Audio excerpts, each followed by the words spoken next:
साथियों नमस्कार, बहुत बहुत स्वागत है, अभिनंदन है साथियों। आरआरबी एएलपी सीबीजी2 में बच्चे ट्रेड से परेशान हैं और चाहते हैं कि ट्रेड हमारा अच्छा हो। कौन से शिक्षक भारत के सबसे अच्छे ट्रेड पढ़ाते हैं? क्योंकि आगामी 2025 की वैकेंसी है, बहुत सारे विद्यार्थी परेशान हैं साथियों। भारत के सभी शिक्षक जो भी ट्रेड पढ़ाते हैं सभी अच्छे शिक्षक हैं, लेकिन यहां पर एक बहुत बड़ा मुद्दा है साथियों। क्योंकि आप जानते हैं साथी, हर शिक्षक की अपनी स्पेशलाइजेशन होती है। हर शिक्षक एक अपने सब्जेक्ट के एक्सपर्ट होते हैं। तो सबसे पहले मैं आपको कहूंगा, जो भी शिक्षक अगर वो नीमी पैटर्न पर आपको यदि ट्रेड की शिक्षा दे रहे हैं तो इसका मतलब आप समझ लो बेहतर पढ़ा रहे हैं। दूसरी बातें ध्यान रखना है साथियों, नीमी पैटर्न के अलावा एक और चीज, जो भी शिक्षक महोदय आपको ट्रेड पढ़ा रहे हैं उनकी स्पेशलाइजेशन क्या है। अब जैसे एक बात बताइए, कोई डॉक्टर साहब हैं, उन्होंने पढ़ाई करी है हेमियोपैथिक की, तो ऑपरेशन करने तो नहीं लग जाएंगे। कोई पढ़ाई किए आयुर्वेद का, वो हेमियोपैथ का तो इलाज नहीं करेंगे। तो हर शिक्षक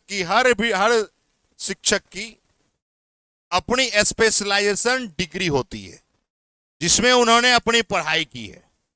अगर कोई आदमी इलेक्ट्रिकल इंजीनियरिंग से बीटेक किया है तो इलेक्ट्रीशियन को पढ़ाएगा, इलेक्ट्रॉनिक मैकेनिक को पढ़ाएगा।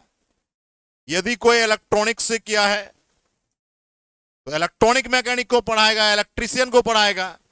लेकिन कोई मैकेनिकल से किया है तो भाई वो डीजल को पढ़ाए, फिटर को पढ़ाए, टर्नर को पढ़ाए, जो उसका रिवेलेंट है। अब दिक्कत क्या हो रहा है, पढ़ाए इलेक्ट्रिकल, अब पढ़ा रहा है मैकेनिकल को, पढ़ाए इलेक्ट्रॉनिक्स, पढ़ा रहा है मैकेनिकल को। भाई ऐसे टीचर से बच के रहो। हर किसी की स्पेशलाइजेशन होती है। अब वो पढ़ा है बच्चा रोग विशेषज्ञ और स्त्री रोग का इलाज करने लगेगा तो कभी इलाजवा हो पाएगा जी। इसीलिए सबसे पहले तो ध्यान देखना है वो नीमी पैटर्न पर पढ़ा रहे हैं कि नहीं। कि नीमी पैटर्न डीजीईटी का, एनसीवीटी का, एससीवीटी का रेगुलेशन है, उस रेगुलेशन पर पढ़ा रहे हैं कि नहीं। दूसरा, टीचर की एकेडमिक क्वालिफिकेशन क्या रही है, क्या स्पेशलाइजेशन रहा है। अब आप कहेंगे सर हम उनसे पूछेंगे, बिल्कुल पूछने का अधिकार है भाई, क्यों नहीं पूछेंगे। पता तो करिए कि वो शिक्षक किस स्पेशलाइजेशन से डिग्री ले रखी है। कुछ ऐसे भी टीचर मिल जाएंगे जो कभी ना आईटीआई किया, ना डिप्लोमा किया, ना बीटेक किया, लेकिन वो पढ़ा रहा है। भाई वैसे टीचर से ही झोला छाप शिक्षक हैं। जैसे आप गांव में सुनते हैं ना, झोला छाप डॉक्टर, जिसके पास कोई डिग्री नहीं है और इलाज कर रहा है, उसी तरह ये झोला छाप शिक्षक हैं जो आज तक आईटीआई नहीं किया, आज तक पॉलिटेक्निक नहीं किया, आज तक बीटेक नहीं किया, लेकिन वो पढ़ा रहा है। भाई वैसे टीचर से सावधान रहिए, वो मोटर को क्लॉक वाइज को एंटी क्लॉक में घुमा देगा। अब फिर आप कहेंगे ट्रेड मेरा अच्छा नहीं हो रहा। अरे आप पढ़ोगे अच्छे से तभी तो अच्छा से हो पाएगा। कुछ टीचर ऐसे भी मार्केट में है, उन्होंने एक ब्रांच में स्पेशलाइजेशन लिया है, वो पढ़ा रहे हैं सारे ब्रांच। वैसे टीचरों से भी बच के रहना है। अरे जिसकी स्पेशलाइजेशन आपके पास पढ़ाई करी है उसको आप पढ़ाइए, उससे रिलेटेड पढ़ाइए, वो पूरा ब्रह्मांड पढ़ा रहे हैं। तो वैसे टीचर से आप पढ़ोगे तो भाई दिक्कत में पढ़ोगे। भाई आपको मैंने पहले ही कहा कि सभी शिक्षक अच्छे हैं, लेकिन डिपेंड करता है कि उनका पैटर्न क्या है पढ़ाने का, किस पैटर्न पर पढ़ाते हैं, क्या निम्मी पैटर्न को फॉलो करते हैं, या उनकी स्पेशलाइजेशन क्या है। उनकी स्पेशलाइजेशन देखो, अगर स्पेशलाइजेशन आपके ट्रेड वाले हैं तब तो कोई बात ही नहीं है, बिल्कुल बेहतर होगा साथियों।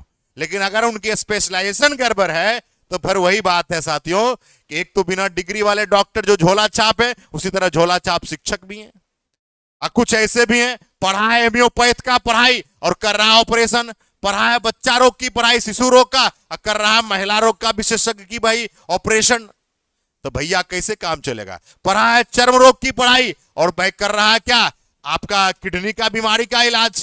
तो वैसे टीचर से बच के रहिए साथियों, नहीं तो आपके भविष्य के साथ 18 में भी खेला गया, 24 में भी खेला गया, 25-26 में खेल जाएगा। इसलिए आप सबसे कहेंगे साथियों, सभी शिक्षक अच्छे हैं, सबका सम्मान है, लेकिन सम्मान के साथ पैटर्न क्या है और स्पेशलाइजेशन क्या है, इस पर ध्यान देना आवश्यक है। चलिए साथी, बहुत बहुत धन्यवाद है, जय हिंद है। फिर मिलेंगे आपके साथ, बहुत बहुत धन्यवाद, जय हिंद।